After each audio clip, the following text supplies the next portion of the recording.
Kariya Charana Bandhan Nila Chala Sankra Chandra Gada Padmadar Nadia Nagara Dandal Kamandalukar Nila Chala Chanka Chakra Gada Padmadar Nadia Nagare Danda Kamandalukar Keha Bale Purabe Rabana Madila Kolo Kora Biba Bala Prakasa Korila Keha Bale Purabe Rabana Badila Kolo Kira Biba Lila Prakasa Korila Jai Jai Jagannath Sachiranandan Tribhuvana Kariyagya Charana Bandhan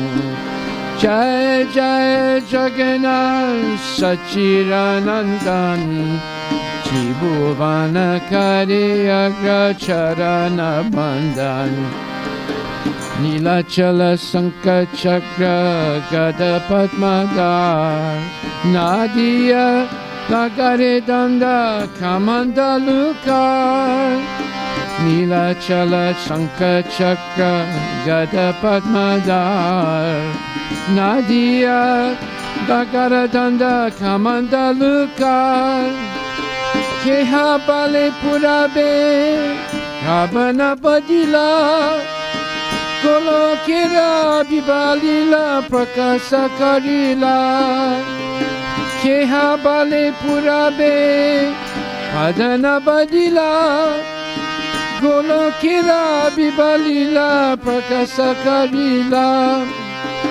Jai Jai Jagannath Sachiranandan Tribhuvana Kariyagra Charana Bandhan Jai Jai Jagannath Sachidanandan Tribhuvana Kariyagra Charana Bandhan Shiradera Baba Eva Gora Avatar Hare Krishna Nama Gora Korila Prachar Shiradera Baba Eva Gora Avatar Hare Krishna Nama Gora Korila Prachar Vasudeva Gosa Kahe Karo Jodahat Ye Gora Se Krishna Se Jagannath Vasudeva Kahe Karo Jodahat Ye Gora Se Krishna Se Jagannath Jai Jai Jagannath Sachiranandan Tribhuvana Kariyagra Charana Bandhan Jai Jai Jagannath Sachiranandan Tribhuvana Kariyagra Charana Bandhan Hare Krishna Krishna Krishna Hare Hare Hare Ram Rama Rama Hare Hare Hare Krishna Krishna Krishna Hare Hare Hare Rama Ram Rama Hare Hare Hare Krishna Krishna Krishna Hare Hare Hare Ram Ram Rama Hare Hare Hare Krishna Krishna Krishna Hare Hare Hare Rama Ram Rama Hare Hare Hare Krishna Krishna Krishna Hare Hare Hare Rama Ram Rama Hare Hare Hare Krishna Krishna Krishna Hare Hare Hare Rama Ram Rama Hare Hare Hare Krishna Krishna Krishna Hare Hare Hare Rama, Ram Rama, Hare Hare, Hare Krishna, Krishna Krishna, Hare Hare, Hare Rama, Ram Rama, Hare Hare, Hare Krishna, Krishna Krishna, Hare Hare, Hare Ram, Ram Rama, Hare Hare, Hare Krishna, Krishna Krishna, Hare Hare, Hare Rama, Ram Rama, Hare Hare. Jai Jai Jagannath Sachiranandan Tribhuvana Kariyagra Charana Bandhan. Jai Jai Jagannatha Sachiranandan Tribhuvana Kariyarana Bandhan. Ita Gaura Premanandi Ki Jai, Jagannath Deva Ki Jai. Om Namo Bhagavate Vasudevaya. Om Namo Bhagavate Vasudevaya. Om Namo Bhagavate Vasudevaya. Om Namo Bhagavate Vasudevaya. Narayanam Namaskritya Naram Cheva Narottamam Devim Saraswatim Yasam Tato Jayam Udirayet. Nastaprayesu Abhadresu Nityam Bhagavata Sevaya Bhagavati Uttamasloke Bhakti Bhavati Naistiki. Tadarajastamo bhavo kamalobhadayaschaye chita etaranavidam stitvam sattve prasidati. Om agnyati mirandasya jananjana salakaya chaksusum meditam yena tasmai shri gurave namaha. Shri Chaitanya Mahaprabhu ki jai. Shri Radha Nila Madhava ki jai. Gaura Premanandi Haribo. Srimad Bhagavad Gita Grantha Raja ki jai. Tonight we're going to hear about the transcendental relationship with Lord Krishna. Everything in this world is relational. Okay, the children have to be controlled, otherwise you have to take them outside.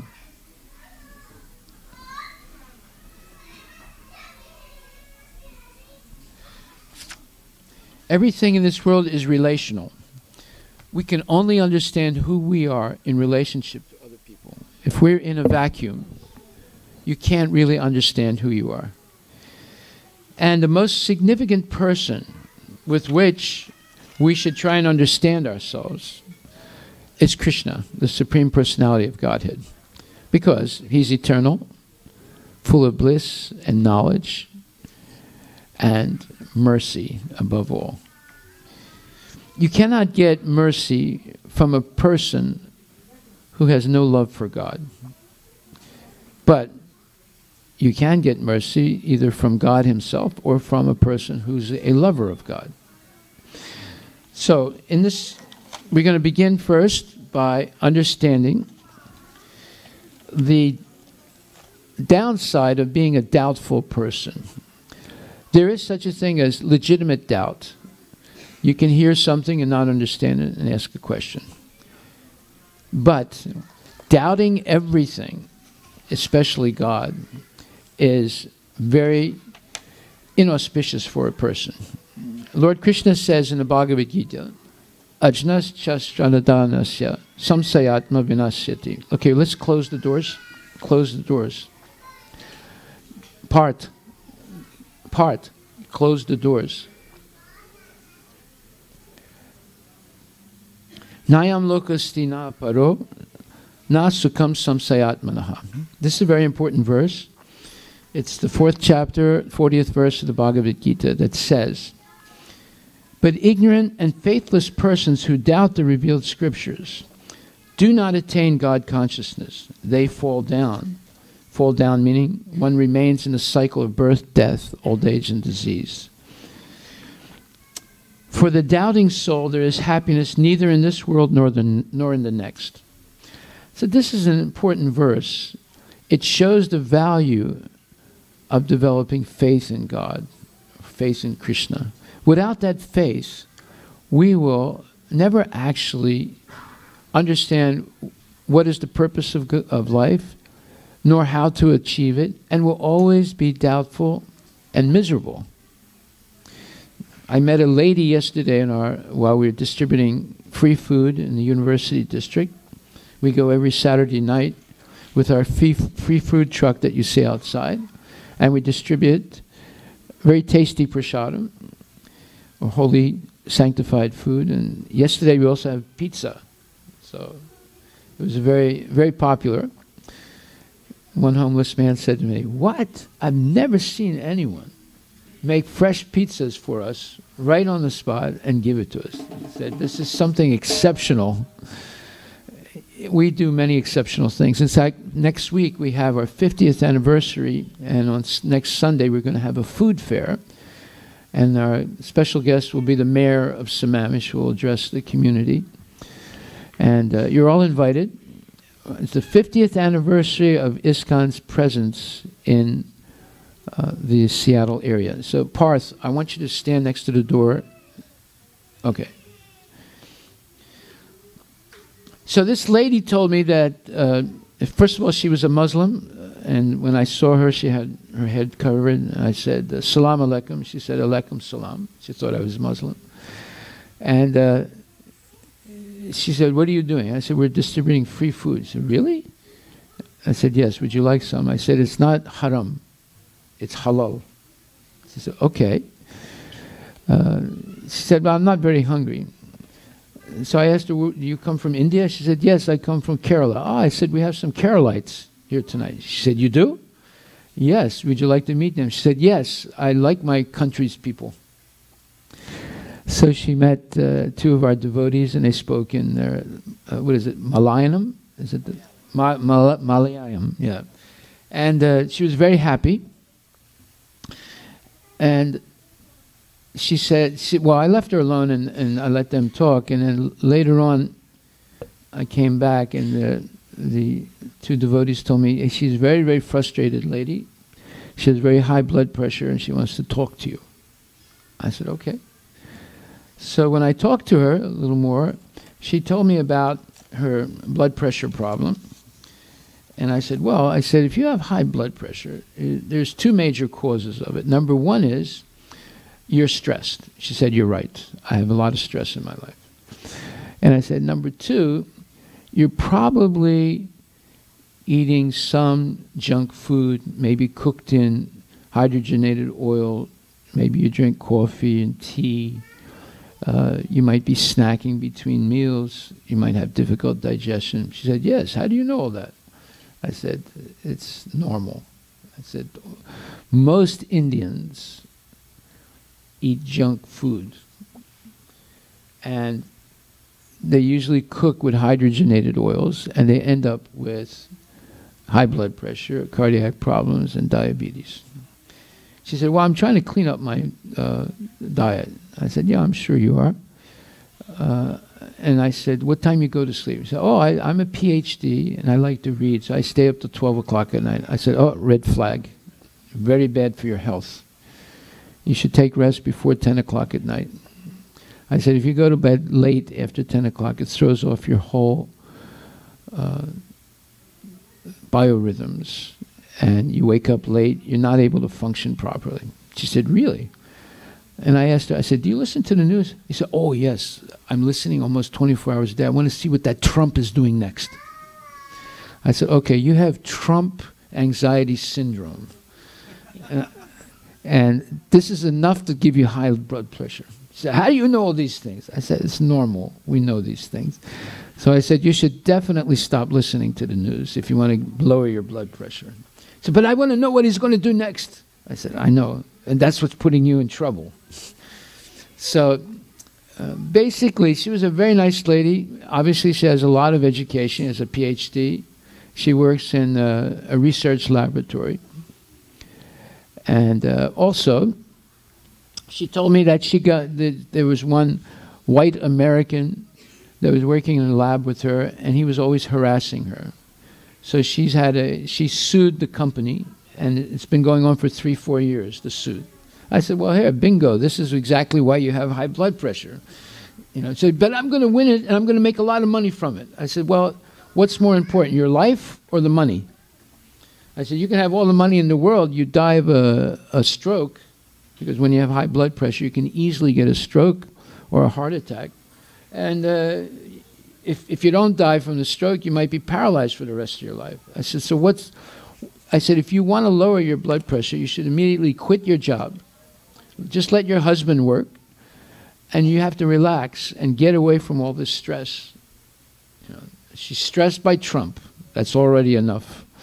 She's stressed. She also says she's stressed by her husband, number 2. She's stressed at work. She has a court case going on for 3 years that she's hoping to win, right? And so obviously she has high blood pressure, and she has a lot of difficulties. Definitely not happy. So I told her, look, you believe in Allah, so therefore you should do your namaz. She said, I do my namaz every day. I pray 5 times a day. I said, good, but you should be more serious about it. You should go to sleep early, wake up early, and you should follow simple dietary suggestions that I'll give you. And definitely you should take trifala at night and Google during the day. She said, what will that do? I said, that'll clean your arteries, clean your digestive tract, and relax you. And your blood pressure will go down. But if you keep listening to the news with your Trump anxiety syndrome, nothing will change. And I said, if you keep working at that job with all the stress from the coworkers, it's not going to help you at all. I said, your life is more important than your job and your career. And once you're healthy, then you can find another job where it's less stress. And I said, you have to decide in your life, what is your goal? Do you actually want to go back to Jannat? Or do you want to live forever in Jahannam? So Jannat is heaven, Jahannam is hell in the Arabic language.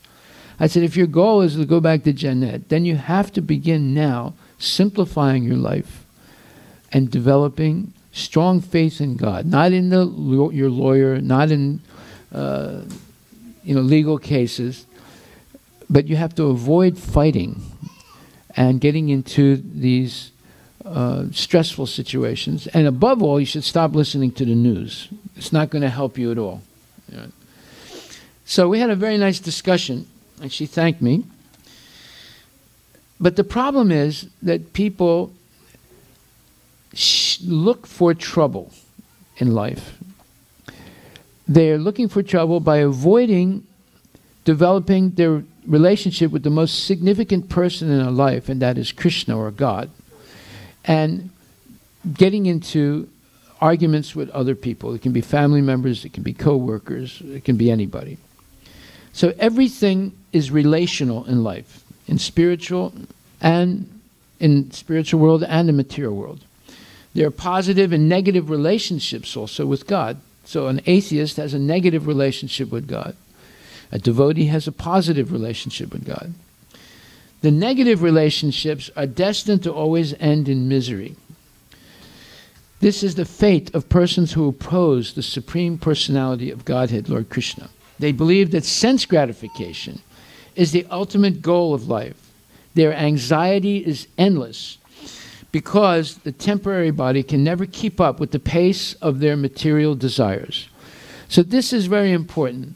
When a person develops material desires and their mind dwells on them, they develop a lusty attitude. Lust means very strong material desires that are very difficult to control. When those lusty desires are frustrated, one becomes angry. When a person becomes angry, they become somewhat delusional. They their memory is confused and their intelligence is lost. At that point, they fall down into a whirlpool of self-destructive behavior. So, you can't stop your desires, but you can change the quality of desires. This is one secret for having a peaceful mind.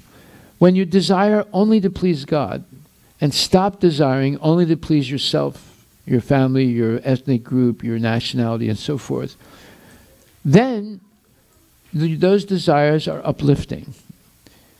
And because there's only one God, whether you please God or another person pleases God, you'll be happy, because that's your goal. See? That's like having a focal point of concentric circles. When there are concentric circles around the same focal point, there's no intersection. Therefore, there's no stress, there's no conflict, because everybody has the same desire. That's why we say a family that prays together stays together. If you all pray together on a regular basis to God, you'll stay together because you all have the same focal point, the same purpose in life. Purpose in life is samsiddhir haritoshanam, as they say in Sanskrit. Regardless of what your profession may be, or what your work may be, or what your activity is, if it's all directed toward pleasing God, you will not have conflicts in your life. Because pleasing Krishna means you enter into a very special relationship with the Lord. Just like Arjuna had a very special relationship with the Lord. Because of his intimate, friendly relationship with the Lord protected him. Because the Lord protected him, even though he was destined to be killed, to lose the battle of Kurukshetra and so forth, he came out victorious. Even though his side was vastly outnumbered in the battle, still they came out victorious because Krishna was on his side and because he had an intimate relationship with Krishna. So once a person has these strong material desires, if there's any frustration in achieving them, they become angry. Faithless persons doubt the following points. They don't believe in life after death. They don't believe in the laws of karma established by God, by which we are responsible for our activities. Held responsible not by the police force or the government, but by the supreme government of Krishna and the devotees. Therefore, there are the laws of karma, action and reaction. Good actions get good results. Bad actions get bad results. But both results, good or bad, keep us chained to the cycle of birth and death. This is something most people don't understand. Good or bad acts meant for either material success, you can even have success or failure. Both good or bad acts keep us in the cycle of birth and death. So the question is, then what do? You're implying that we shouldn't do good acts. No. I'm saying, and not me, but Krishna says, that one should act only for the pleasure of the Lord. Samsiddhir haritoshanam. That's different than performing good acts. Just like one time a man was being licked by his dog. The dog was licking his face. And the man said, "Ah, just see how much my dog loves me. My wife doesn't even do this for me." Ah. But the dog was thinking, one day I'm going to eat you also. You see. So he misinterpreted what the dog was doing. By the way, in the news this past week, a man in Canada was licked by his dog. And he developed a very viral sepsis or bacterial infection. They amputated both legs and both arms. And in the newspaper article, he explained that all dogs have this bacteria in their saliva. And if a person has a compromised immune system, they become extremely susceptible for that bacteria to take hold in their body, as it did for this man. This man has been living with this dog for years. And he treats it like a member of the family, and he lets the dog lick him. But because his immune system was down, he lost both legs and both arms. He almost died. So beware, those of you who have dogs. Nowadays I'm seeing more and more Indians with dogs. Not only here, but in India also. Years ago I was in Delhi in a very wealthy neighborhood. I saw this one man early in the morning. It was about 6 in the morning. He came out with his dog. Now his dog looked exactly like the same dogs in the street in India. There's like one breed of dog in India, right? But his dog looked really healthy, and his tail was wagging and it curled up. The other dogs looked scrawny, sick. They have diseases on their... And he was walking his dog. And I couldn't believe it, because normally Indians don't keep dogs in their houses. But obviously he was imitating the Western people. Just like one time there was a man in Delhi, he was selling dog meat. Kukur, kukur, kukur. And people were coming out, he said, garam kukur, garam kukur. So this one man came up to me and said, Baba, he said, you know we don't eat dog meat. Why are you selling this? Nobody's going to buy it. He said, no, you don't understand. He said, what do you mean I don't understand? This is English dog meat. I said, give me 1 pound. You say, because it comes from a foreign country. Immediately he bought it. Beware of adopting things from foreign countries. You say, you might lose not only your life, but your religion also. So therefore, what we're teaching here in the Vedic Cultural Center is the original Vedic culture. Culture means how you eat, how you sleep, how you talk, how you conceptualize the world, how you relate to other people. It's the way you do things. So the Vedic culture is the optimal way to live, because it encourages sattva guna, living in the mode of goodness. And if you perpetually live in the mode of goodness, in the association of genuine devotees, you can be elevated to transcendental goodness, which is called Suddha Sattva. That means you're liberated from the influence of the following things. The laws of karma, time, the destructive influence of time, the 3 modes of material nature, sattva, rajas, and tamas, that condition us to stay in the material world. The 3 types of miseries, miseries of this body, miseries caused by other bodies, and miseries caused by cataclysmic events like tornadoes, earthquakes, and so forth. As we're seeing now in Northern California, those terrible fires, there's infernos that's almost impossible to stop, burning hundreds, maybe thousands of houses, say, or Hurricane Katrina, or tornadoes, or tsunamis. All these things are happening mainly because people are losing their faith in God and they're living sinful lives. Now some people say, oh, listen, you know, we've heard this before, and we don't believe that. We believe in science, we believe in reason, we believe in logic.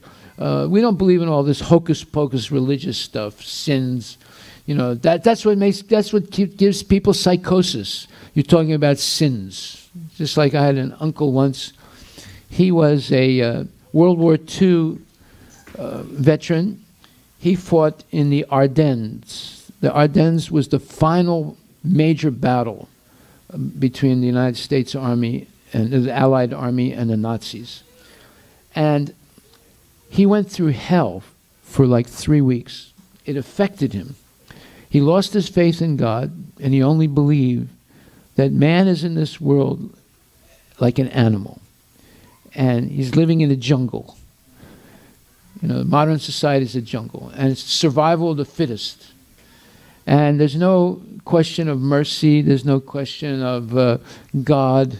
There's just hard work, make money, and enjoy. Play hard, work hard, and play hard. That was his philosophy. It was my Uncle Joe, right? anyway, one time I was talking to him, and I told him that, you know, there are 4 pillars of sin in this world. There's meat eating and gambling, intoxication, and illicit activities outside of marriage. He said, look, my dear young man, he said, you're my cousin. I want to tell you something. This is an old Armenian story. Once there were 2 men, and they were discussing what is a real donkey. And after a long discussion, they arrived at the conclusion that a person who doesn't take intoxicants, who doesn't eat meat, who doesn't gamble, and who doesn't philander, that is a real donkey. And he told me that right to my face. And I told my Uncle Joe, I said, look, Uncle Joe, I have a lot of respect for you. You're a veteran, you're a relation. But what you just said is the sign of extreme ignorance. And I'm sorry you feel like that. And I feel sorry for you, because you're a person who will always end up with misery in your life. And I was right. He's a person who's always getting in arguments. He doesn't believe in God, and he's always had a hard time in his life. And he died in ignorance. I won't talk anymore about him. But you see, this disease of not believing in God is very serious. It has serious consequences. It ends up in such a way that a person becomes miserable and always affected by adverse situations. So, in the material world and the spiritual world, there are differences only if you don't believe in God. If you believe in God, you can experience the spiritual world here and now by Krishna's mercy and by endeavoring in the association of devotees. So Krishna now explains the nature of his special relationship with his devotees in the 9th chapter, 29th verse. Samoham sarvabhutesu name dvesosti na priya ye bhajanti tumam bhaktya maite tesu chapyaham. Krishna says, I envy no one, nor am I partial to anyone. I am equal to all. But whoever renders service unto me in devotion is a friend, is in me, and I am also a friend to him. Now this is an important verse, and I'm going to read the commentary by His Divine Grace A.C. Bhaktivedanta Swami Prabhupada, our founder Acharya, who's sitting right here. One time we had a Rath Yatra festival in San Francisco in the Golden Gate Park, and we had a deity of Prabhupada like this, and we invited the mayor of San Francisco. His name is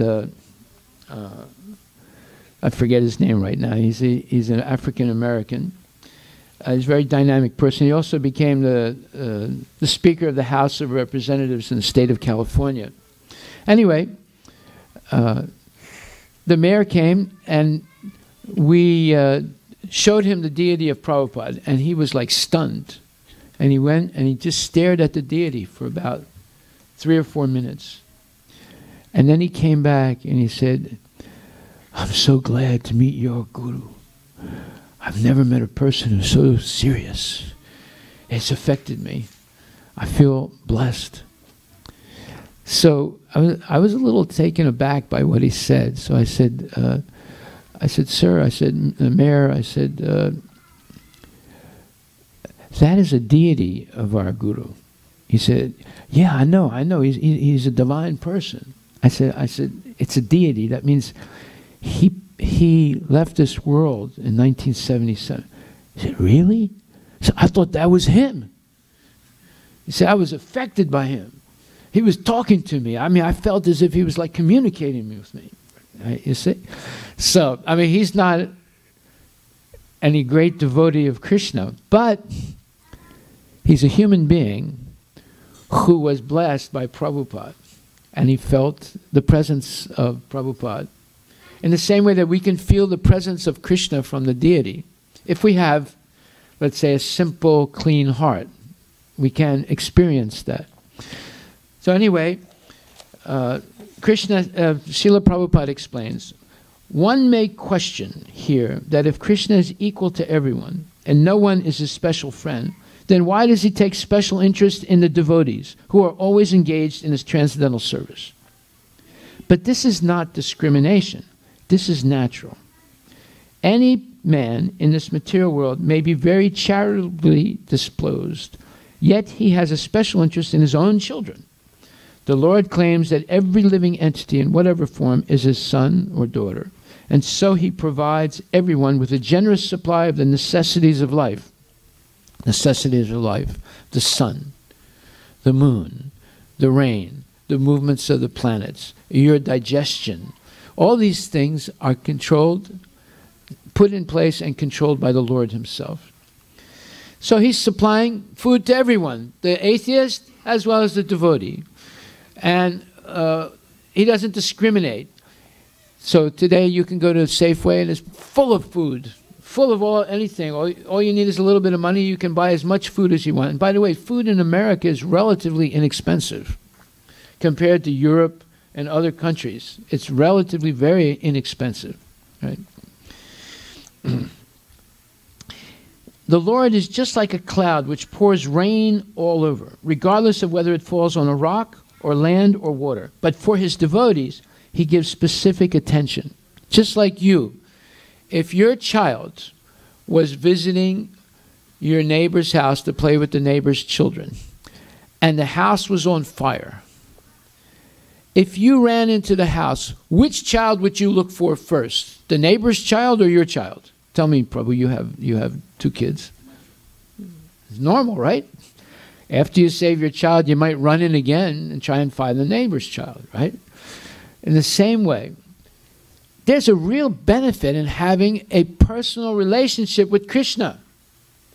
Because, Rake Krishna Mareki, Mare Krishna Rakiki. If Krishna protects you, no one can hurt you. And if Krishna wants to kill you, no one can protect you. So if there's one person that we should have a personal relationship with, it is Krishna. Right? Such devotees are mentioned here. They are always in Krishna consciousness, and therefore they are always transcendentally situated in Krishna. The very phrase Krishna consciousness suggests that those who are in such consciousness are living transcendentalists, situated in Him, in the Lord. The Lord says here distinctly, Maite, they are in me. Naturally, as a result, the Lord is also in them. This is reciprocal. Now, what does this mean? This means that already Krishna is within us. He's in our heart as Paramatma, the witness of everything we do. That's why there's a law, there are laws of karma. No one else, you cannot be held responsible for wrongdoing unless there's a witness. Right? And a witness, there's always a witness. The ultimate witness is Krishna as Paramatma. So there's no question of privacy. You can have 10 doors locked to your bedroom, there's still a witness. And whatever you do in your privacy, that's also witnessed. All of us. We should understand that no one is in a, let's say, a secret place where there's no witness. God is present everywhere and is present in our heart. So there's no escaping God's observation and witness. This is a civilizing realization. People think they can get away with things because there's no witness. Like thieves, they like to go out at night when people are sleeping, where there's nobody watching, you see. But there's still a witness. The moon is a witness. During the day, the sun is a witness. And the devas, Indra, Chandra, Varuna, they're all witnesses. And of course, Krishna is the ultimate witness. So there's no escaping retribution for our good or bad acts. Okay. So the next point, it says that being in Krishna means when there's a reciprocal relationship with the Lord. Now, what is the nature of that reciprocal relationship? Krishna explains, or Prabhupada explains. This also explains the words, Ye yatamam prapadyante tam stataiva bhajamyaham. Whoever surrenders unto me, Krishna says, in the 4th chapter, I think it's the 11th verse, whoever surrenders unto me, proportionately I take care of him. So if you surrender 1% to, if you surrender 0% to Krishna, Krishna does not take care of you. He'll still give you food, rain, sun, but no special protection. If you surrender 10% for Krishna, he'll protect you 10%. If you surrender 100% to Krishna, he'll protect you 100%. Just like he says, Sarvadharmam parityaja, mamekam saranam raja. He says, Arjuna, give up all their fabricated dharmas and just surrender unto me, sharanam. He's telling us that because he knows that is the best thing that we could do in our life. Arjuna surrendered completely to Krishna. Sisyasteham sadimam tvam prapanam. He said, Krishna, I'm confused in my life. I don't really know what to do. But now at this point, I'm surrendering unto you. I want you to instruct me what to do. I'm willing to listen to you. I have questions. I'm going to ask you, and they're hard questions. I want you to answer them. But if you answer them, am I satisfied? I'm completely surrendered unto you. Whatever you tell me after that point, I will do. This is the nature of spiritual life. You meet a person who's a genuine devotee, you have questions, the devotee can give you the answers. How does he answer or how does she answer? They show you where Krishna has already answered that question previously. Every fundamental question about who is God, who are we, what is time, what is this material nature, and what is our real duty in life has been answered by Krishna already, asked by Arjuna and answered by Krishna. Therefore, there is no question about your relationship with God, your relationship with the material world, what is time, what is your actual duty in life. There's no question concerning those 5 fundamental philosophical questions that have not been answered already by Krishna and asked by Arjuna. And a genuine guru will show you where Krishna has answered your question. If they say, well, my opinion is, immediately run away, because what's the use of getting an opinion? You have an opinion also, but that doesn't mean you understand what to do. See, there's no question of opinions in spiritual life. Or as you say, hermeneutics. This is a very, let's say, pedagogical word. And most people don't understand what it means. Only the philosophers, or I call them philosophers, know what it means. Hermeneutics means a way of interpreting Scripture. We don't interpret Scripture. We take it according to the dictionary meanings of the words. That is, when Krishna says, Aham sarvasya prabhavo matak sarvam pravartate. He said, I am the origin of everything material and spiritual. We take that as a direct statement and we accept it. Everything material and spiritual is coming from Krishna. Therefore, our real education in life is to learn how to use all things material in the service of the Lord. That is real education. It's real education today has been adulterated by nonsense, thinking that the real purpose of education is to exploit material nature for our selfish purposes. That is the cause of bondage to the material cycle of birth, death, old age, and disease. The real education is to learn how to use everything for the pleasure of the Lord. Sam siddhir haritoshanam. That is real education. Okay. So now it says, this transcendental, Krishna says, whoever surrenders unto me, proportionately I take care of him. This transcendental reciprocation exists because both the Lord and the devotee are conscious. When a diamond is set in a golden ring, it looks very nice. The gold is glorified, and at the same time the diamond is glorified. The Lord and the living entity eternally glitter, and when a living entity becomes inclined to the service of the Supreme Lord, he looks like gold. The Lord is a diamond, and so this combination is very nice. Living entities in a pure state are called devotees. The Supreme Lord becomes the devotee of his devotees. Now, this is a very interesting point. At a certain stage of our development, of our relationship with Krishna, the master-servant relationship is turned upside down. And the master becomes the servant. Just like once, the British, they colonized Fiji, and other Pacific countries. And they transported from England their architecture of their church, the songs of the church, the rituals of the Church of England to Fiji. And they were not able to make one convert. This went on for a bunch of years. So they had a meeting, and they said, look, guys, it's not working. We're doing everything like we do in England, and not one Hindu has become a Christian. So they decided to change their strategy. What did their strategy become? They decided to Fijiize Christianity. So the next church they built in Fiji looked like it was used, they built it with Fijian architecture. And then the pictures that they painted in the church, they made Jesus look like a Fijian. And the apostles looked like Fijis, right? So they hired an Indian artist to paint the murals in their new church. The murals of the Last Supper, the mural of Jesus washing the feet of his disciples, the mural of Jesus in Gethsemane, the mural of Jesus being judged by Pontius Pilate, and so forth. So the artist took about 6 months to paint all these murals, and he was a Hindu, right? At the end, when he was nearly finished, he asked the minister if he could speak to him.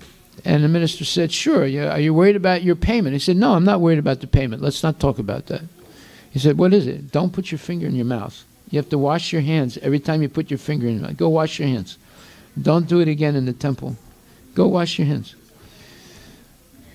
So, so the minister said, well, what do you want to speak about? He said, you know, you hired me to make this painting of your guru, Jesus. But I was very, very impressed.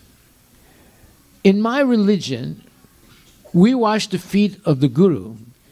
But now I'm seeing that in your religion, the guru washes the feet of his disciples. He said, I like this very much.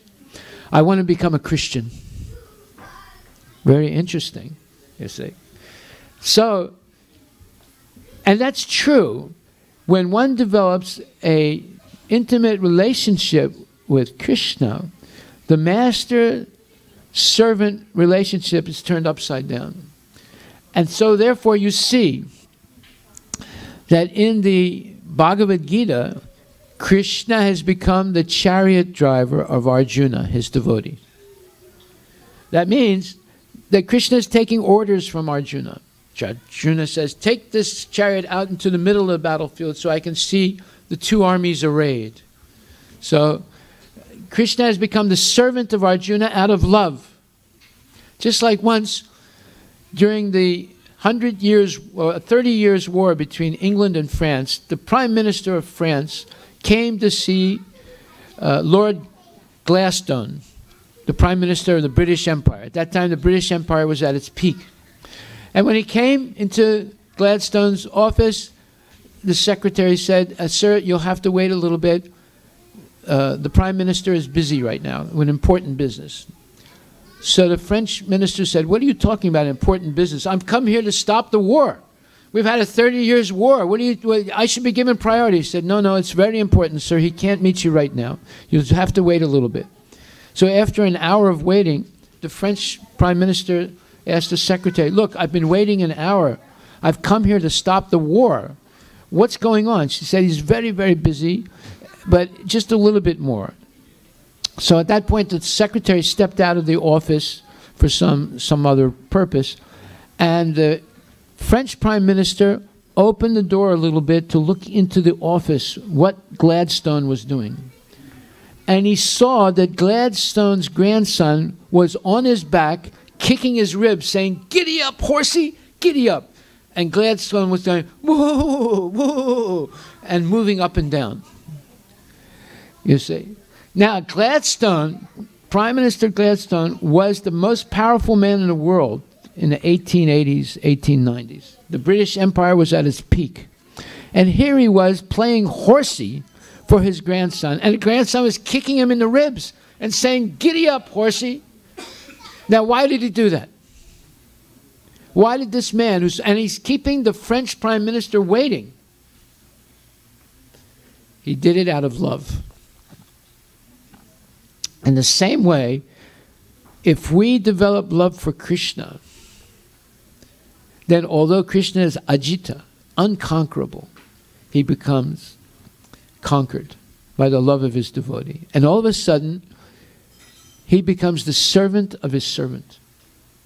This is very interesting to understand. That although we are insignificant living entities, by developing love for God and developing a personal relationship with Krishna, he'll become our servant. And we see that. Mother Yasoda is able to tie up Krishna. No one can tie Krishna. No one can catch him. But yet, out of love, he lets her tie him up. And he lets her punish him, in a sense, for being naughty. You see? This is only because Mother Yasoda has such a deep degree of love for her son. She doesn't care he's God. She's not interested in that. She only thinks Krishna is her son, and he's been breaking the butter pots and distributing butter to the monkeys and his gopa friends, his cowherd friends. Therefore, he should be punished. You see?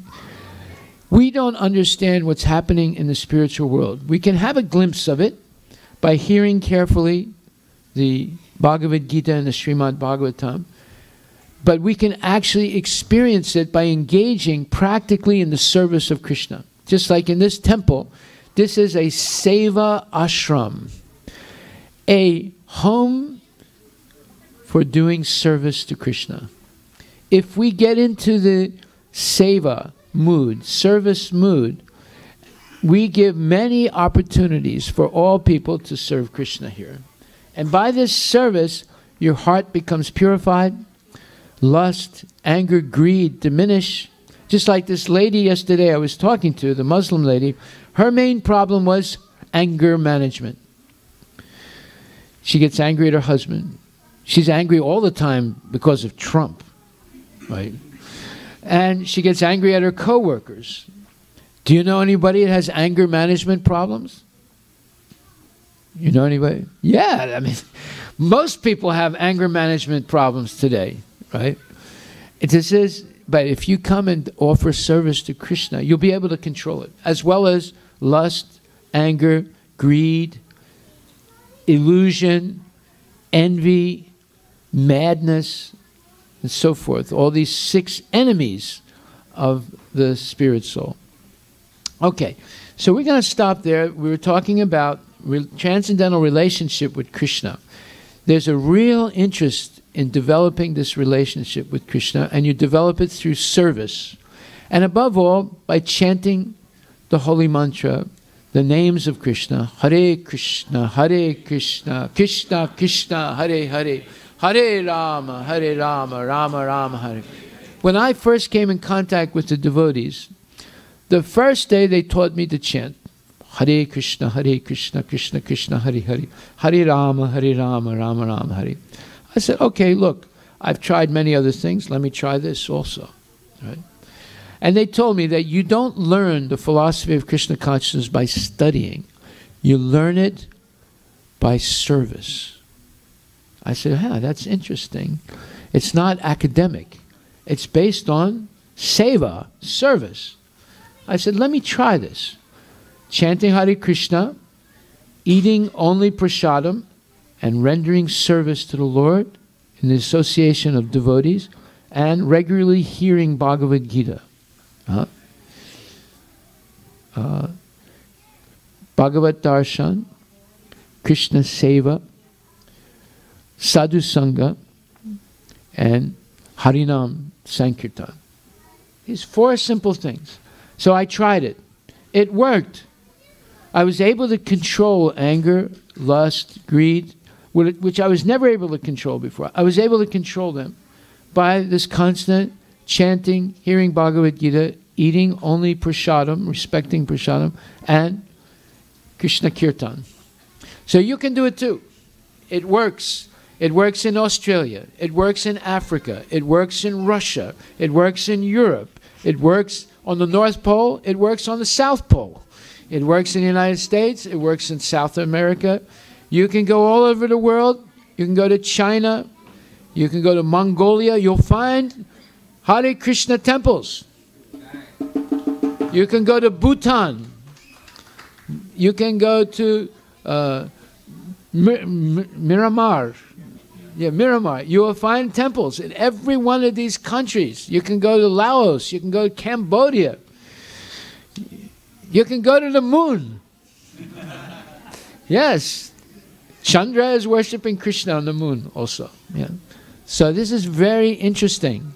We should develop our relationship with Krishna. It opens your eyes and you begin to see the spiritual world. Hare Krishna. Thank you very much. Are there any questions anyone would like to ask? This is your opportunity. Yes.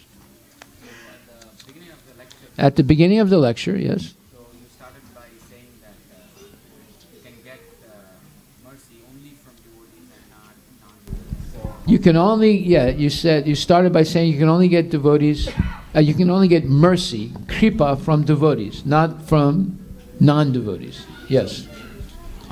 So how do I understand that, or how do I explain it if somebody says, okay, then you are basically being exclusive. Exclusive, yeah. You are saying that, you know, you do not get, but they might give examples. I have gone through that. They might give examples like, okay, how about I donate some money and I do not believe in God? Isn't that some kind of mercy that I am doing on people? Like I give some food. Let's analyze that. Who is he donating the money to? Some Vietnam vet in the street, on the street corner?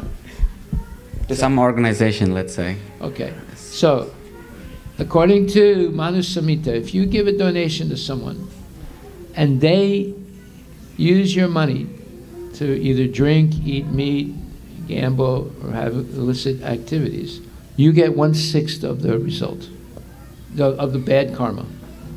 Right? So, giving charity, there's giving charity in the mode of goodness, there's giving charity in the mode of passion, and there's giving charity in the mode of ignorance. You have to read this. It's explained in the 18th chapter. Just giving charity, if you give charity in the mode of ignorance, you get affected by it, negatively affected. If you give charity in the mode of passion, you will also be negatively affected by it. If you give charity in the mode of goodness, you're also affected by it, but you get some kind of positive material result. If you give charity in the mode of transcendental goodness, you're not affected by it. You become liberated from the cycle of birth and death. So everything that glitters is not gold. You understand? So you have to understand what is effective charity. This is explained in the 18th chapter of Bhagavad Gita. Okay. For example, let's say a man puts 50 cents in a Coca-Cola machine and pulls the lever and no Coke comes out. So then he keeps pulling the lever, nothing happens. Then he starts shaking the machine, nothing happens. Then he kicks the machine, nothing happens, except he gets a sore foot. So then he resorts to begging. He says, Prabhuji, please, either give me back my money or give me the Coke. Nothing happens, because you cannot get kripa from a Coca-Cola machine. You understand? And you're not going to get kripa or mercy from the laws of nature, the laws of karma. They're blind laws. Just like there's no mercy if your innocent child puts his or her hand in the fire will burn, right?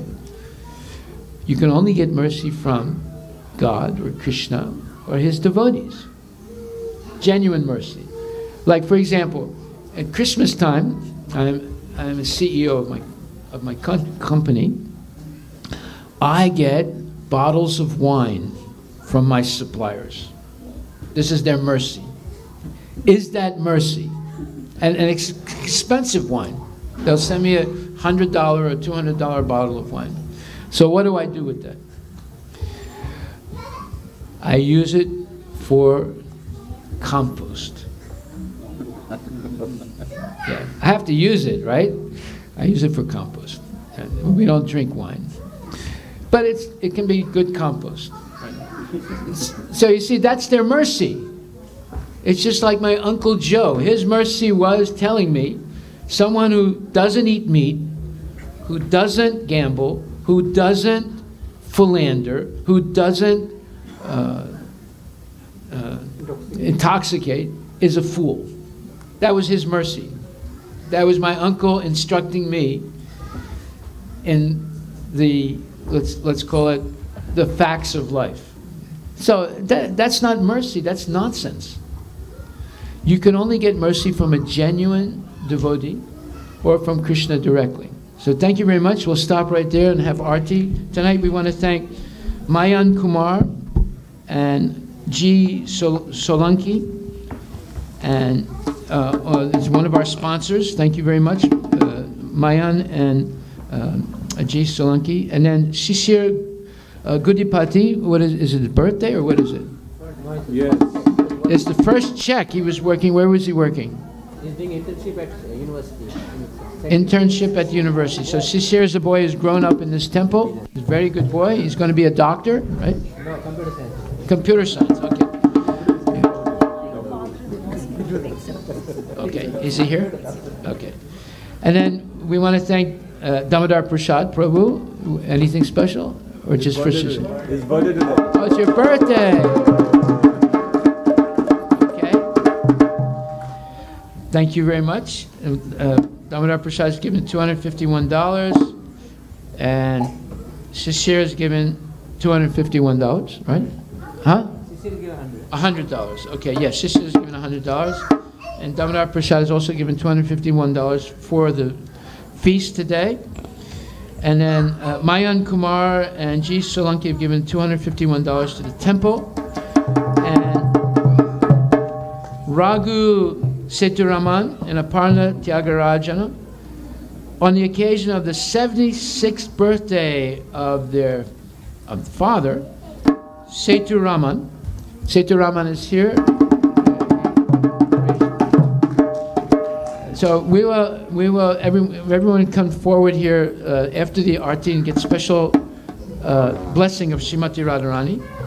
And then also Peruvemba Ramakrishnan and Aparna Subramaniam, they've given $101 for their mom. Thank you very much, and now we'll have Arti. You want to leave?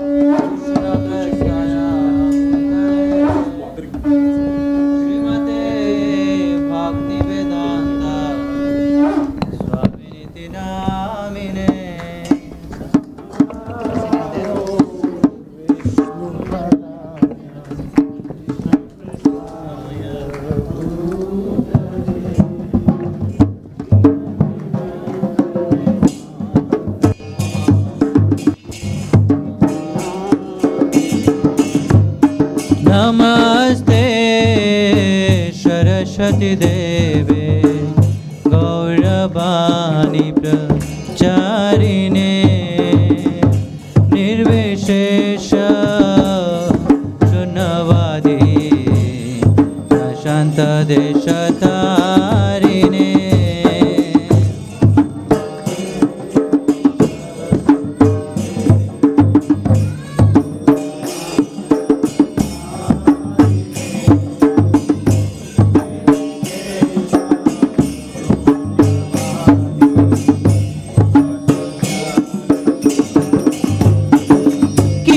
Jayo Jayo Gora Chande Arati Kashoba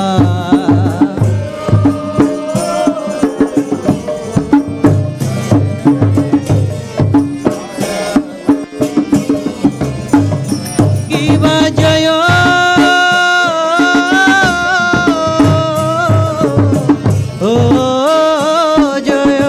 Gora Chande Arati Kashoba.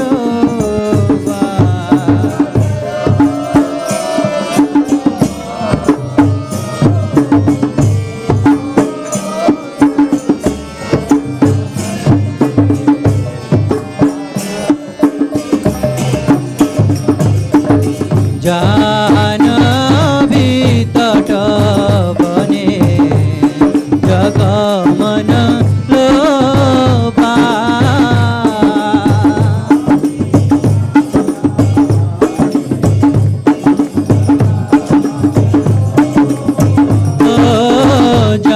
Janvi तट बने जगमन लोभा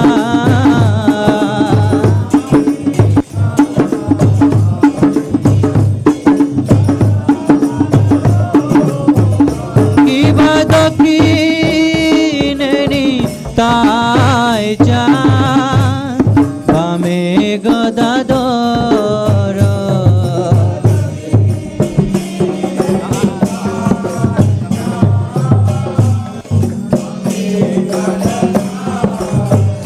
किबा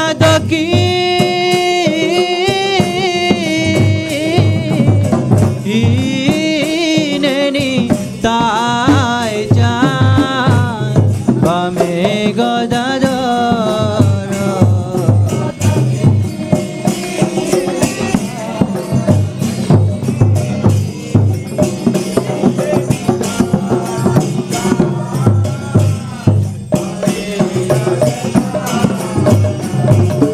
निकटे अद्वैत श्रेणी पाश जत्र धर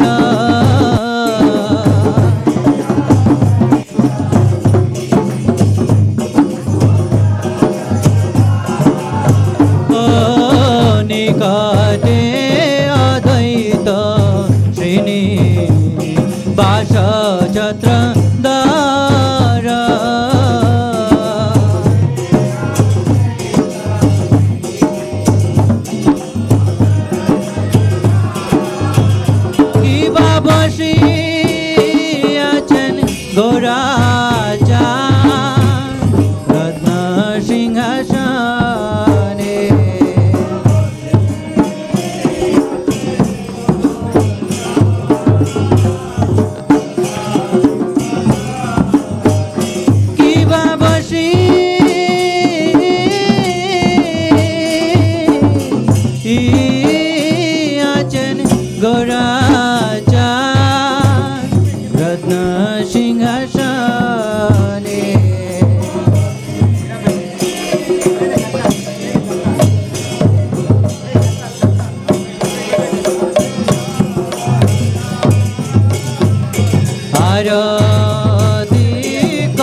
बाजे बाजे Kartala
Hare Bol, Hare Bol, Hare Bol.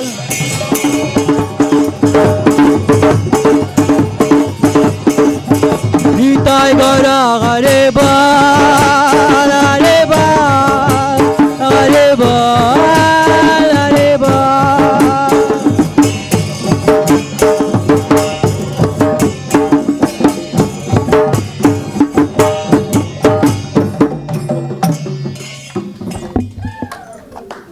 जय विश्वभारत प्रवंश प्रभा शिष्य माता वैचरण भक्तिवेदांत स्वामी श्रील प्रभुपाद की जय इस्कॉन फाउंडर श्रील प्रभुपाद की जय नामाचार्य श्री हरिदास ठाकुर की जय प्रेम से कहो श्री कृष्ण चैतन्य प्रभु नित्यानंद श्री अद्वैत गदाधर शिवासादि गौर भक्त बिंद की जय राधा कृष्ण गौ गोपीनाथ श्याम कुंड राधा कुंड गिर गोवर्धन की जय बिंदर मथुरा धाम की मायापुर नवद्वीप धाम की गंगा मैया की जमुना मैया की भक्ति देवी तुलसी महारानी की निताय गौर प्रेमानंदे all God's simple devotees, all God's simple devotees, all God's simple devotees, all God's Shri Guru and Gauranga, all God's Srila Prabhupada ki.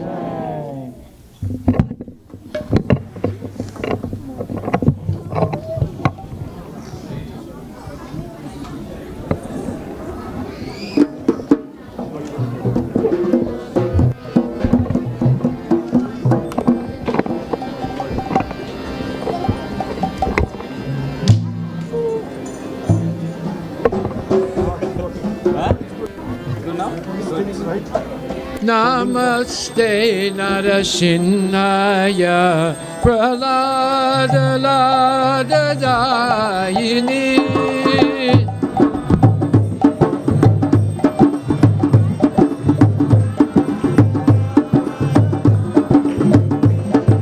Namaste Narasimhaya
Krishna Krishna, Hare Hare, Hare Rama, Hare Rama, Rama Rama, Hare Hare.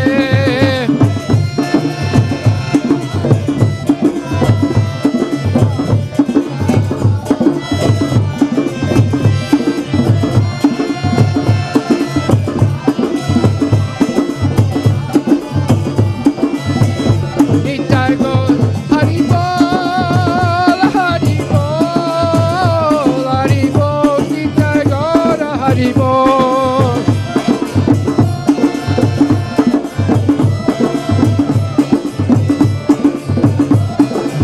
Nitai Gaur, Premanande ki jai.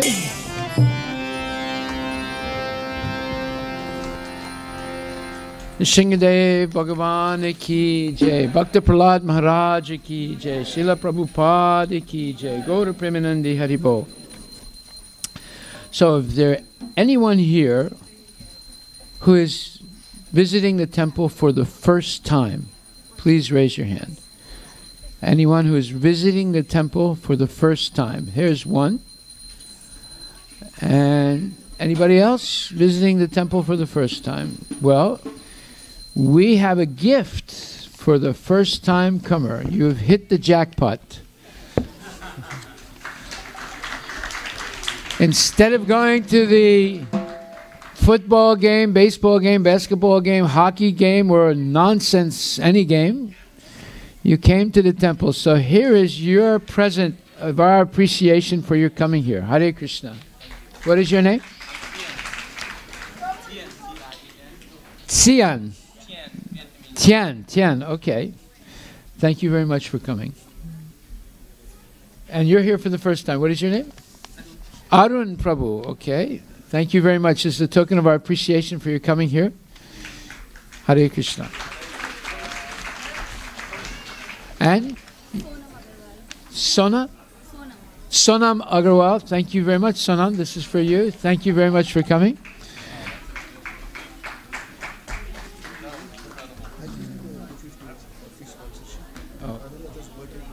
Okay. So also tonight, Govinda Chandra and his wife Anuradha are sponsoring the feast. It is her birthday. She's only 16 years old tonight. Actually, a little bit more than that, but she's eternally young because she chants Hare Krishna, and also our Govinda Chandra's father is recovering from an operation. So thank you very much. Hare Krishna.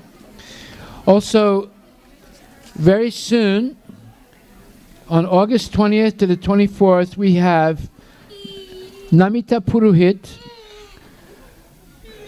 who is the founder of Build Worthy Training Factory. So she has a factory, and she's going to make you worthy training. So she's a very accomplished human development expert, and she believes in 360-degree development of people to enable them in becoming high-impact change agents. She has developed and conducted various training programs and created various systems to this effect. She has offered training to over 5,000 people from diverse organizations like Amazon, Microsoft, Starbucks, Expedia, and various institutions across India like IIT Madras, Indian Army, Indian Navy, Jamnalal Bajaj Institute of Management Studies, Army Wives Welfare Association, Rotary Clubs, Banastali Vidyapita, Retailers Association of India, Vidarbha Industries Association, SNDT Women's University, Bharatiya Vidya Bhavan School Network, to name a few, along with the Bhakti Women Team, the women's arm of training for Build Worthy. She has impacted the lives of over 300 women and girls in the Pacific Northwest, USA, and much more through online resources. So she'll be here August 20th to 24th and giving her conference. You're all invited. Also, we're going to have our 50th anniversary in the Seattle area next Sunday. We've been here, whether you know it or not, for 50 years. And we're going to have a food fair. So come hungry, because you're going to have at least 13 course gourmet tasting dinner here, from veggie burgers. We'll leave out the burger part, just veggies. And South Indian, North Indian, East Indian, West Indian cuisine. So, and Italian, and also Chinese and Vietnamese. Whoa. Yeah. We're going to have vegetarian yak mum, if you know what that is. Yes, Tian can come. So thank you very much. Also, you want to say something about this? We had our most successful Ananda Mela Festival last weekend. Way over 20,000 people came. And the Lieutenant Governor of the state of Washington, Cyrus Habib, came, and it was a keynote speaker, as well as Patty Kuderer, a state senator from the state of Washington, and of course Susan Delbene, the representative in the House of Representatives representing the state of Washington, and of course all of you. It was a wonderful festival, and we're very, very happy that so many people came and took part in the Vedic culture, the culture of compassion, love, affection, patience, tolerance, and above all, love for Krishna. So we will continue. Our next festival is next Sunday. Next Saturday night. Next Saturday night, we're going to have a Pushpa Abhishekam of our deities, our Utsav deities and our regular deities. That means there's going to be hundreds and thousands of flowers bathing the deities, and we're going to invite everyone, every member of our congregation and anybody, to bring flowers next week. Bring flowers from your garden, as many as you can. We're also going to have many flowers from our farm, and we're going to have a Pushpa Abhishekam. It's the first time we're going to do it in such a grand style, and everyone can participate in it. If you want to use your flowers for a worthy cause, bring them next week, next Saturday night. And then Sunday we have our food fair, and the mayor of Sammamish, what's her name? Christy Malcho will be a guest speaker next Sunday night. So thank you very much. The Sunday program, the food fair, begins at 3 o'clock in the afternoon, goes on till 9, 10 o'clock at night. Don't miss it. It's going to be really special. There's going to be a lot of gourmet preparations. Thank you. And keep chanting Hare Krishna, Krishna Krishna, Hare Hare. Hare Rama, Rama Rama, Hare. So I think we have several birthdays tonight. Anuradha, Durga Prabhu, Damodar Prasad Prabhu, and was there another one? No. Huh? She has what? Yeah, I said Anuradha Devi. And do we have a cake? No cake. Okay. So I have presents for you both. So, is there another birthday also? Hare Krishna, what is his name again? Avanish Prabhu is 6 years old today. So, okay, let's have a Hare Krishna to you. Hare Krishna to you. Hare Krishna to you. Hare Krishna, dear Avanish, Damodar Prasad, Anuradha Devi. Hare Krishna to you. Haribol, Haribol. Many more happy birthdays. And now, you want to chant? Yes. Yes. And we have presents. We have a present for Avanish. 1 second, don't go away. And for Damodar Prasad. And for Anuradha, who's doing deity service now. Okay. I'll give it to you.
Radha Krishna प्राण मोरा युगला किशोर